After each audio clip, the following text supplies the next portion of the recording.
యమ్మ చదువురానోడు నువ్వెట్లా పాస్ అయినావు Madhu? Hall ticket number correct రాసి చదువు రాని వాడు ఇంత పశువు. ఇక్కడ చదువు చెప్పేటోడు ఇంత పచ్చు. ఈ ప్లేస్ మాది, లేస్తే మేము కూర్చుంటాం. ఈ బెంచ్ మీద నీ నేమ్ రాసి ఉందా? ఆమె హెయిర్ స్టైల్ చూడరా, డిట్టో ఇషక్ జాతరలో పరిణితి చొప్పులెక్కుంది. ఏమన్నా మా ఊర్లో కూడా రోయల్ అమ్ముకుని ఆమె సేమ్ డిట్ అట్టనే ఉంటది. మంట పెట్టకరా, నా హార్ట్ ఇది. అరే అది హార్టా సులభ్ కాంప్లెక్స్ లేడీస్ టాయిలెట్ ఎంతమంది వచ్చి పోతుంటారు వాళ్ళకి. Hi hi. హాయ్ అడుగు. చెప్పండి సార్.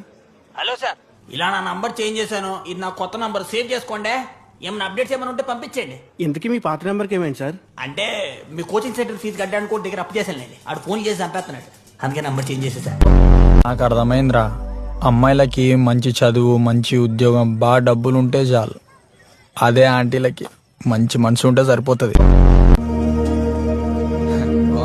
ఆంటీ నైట్ వేసుకొని వచ్చిందిరా. వాళ్ళు చూడరా ఎంత క్యూట్ గా ఉన్నారు. క్యూటా? వాళ్ళని చూడరు ఎట్లున్నారు. వాడేమో చెడ్డి వేసుకొని వచ్చిండు, అదేమో నైట్ వేసుకొని వచ్చింది. వాళ్ళని పెట్టి సినిమా తీరా, చెడ్డి యువకుడు నైట్